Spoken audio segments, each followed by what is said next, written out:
Ça s'est bien passé, c'était la journée la plus belle de ma vie parce que ce jour, j'étais content puisque c'est le jour, enfin, j'ai eu mon master professionnel et la présentation de mon sujet et ça s'est bien passé et je me suis bien défendu devant les jurys. C'était bien passé, le climat dans lequel j'ai passé ma soutenance s'est très bien déroulé. Je me suis défendu, ils ont compris et le sujet que j'ai choisi c'est un sujet d'actualité parce que le thème était l'analyse des éléments de renforcement de la présence de l'Afrique dans les relations internationales. C'est un sujet qui touche les Africains et quand je me suis défendu, tout le monde se reconnaît dans le sujet. Et si bien qu'on n'aura pas beaucoup de choses à se dire, juste quelques questions que j'ai répondues. Ça s'est bien passé quand même. Par rapport au jury, c'est vrai qu'ils ont trouvé le travail un peu compliqué pour eux. Donc il y a eu des incompréhensions qui ont dû être éclaircies par mes soins. Dans la forme, tout ça s'est bien passé quand même.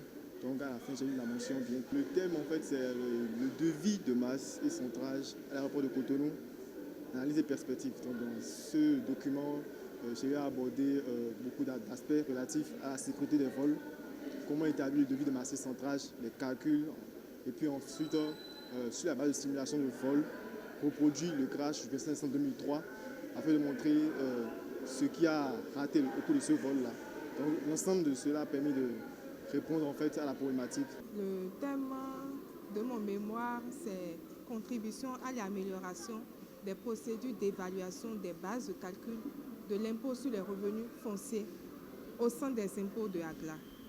Donc ce thème est né à cause des inquiétudes que rencontrent souvent les populations AGLA après le partage des avis d'imposition. Les membres du jury ont apprécié le travail dans son ensemble, mais ils auraient voulu que le travail soit plus profond, c'est-à-dire qu'on étudie plus ce qui fait que jusqu'à présent on n'ait pas trouvé les solutions idoines pour régler ce problème.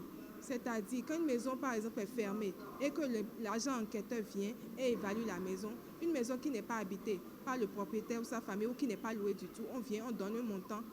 Ça veut dire que la maison n'a pas de revenu en réalité, n'a pas de revenu locatif, mais on lui donne un montant pour amener après un impôt, tout ça. On trouve que c'est assez arbitraire. Donc les membres du jury ont demandé quelles sont les solutions qu'on a. Mais c'est là que le Code général des impôts aussi a essayé de passer un peu sur ça, mais on n'est pas encore arrivé vraiment. Il y a un vide juridique à ce niveau. Pour l'examen national, c'est un examen. Je vais me préparer comme il se doit. Je vais d'abord participer aux travaux dirigés que l'école a prévus pour les candidats. Et donc, je serai présent et puis je vais affronter l'examen. Pour les examens nationaux, je me prépare bien. Déjà, le temps qui nous reste pour se préparer n'est pas beaucoup, mais déjà on est en train de faire les programmes. On revise déjà les cours et d'ici peu, je pense que les TD aussi vont nous apporter les fruits et on va s'en sortir.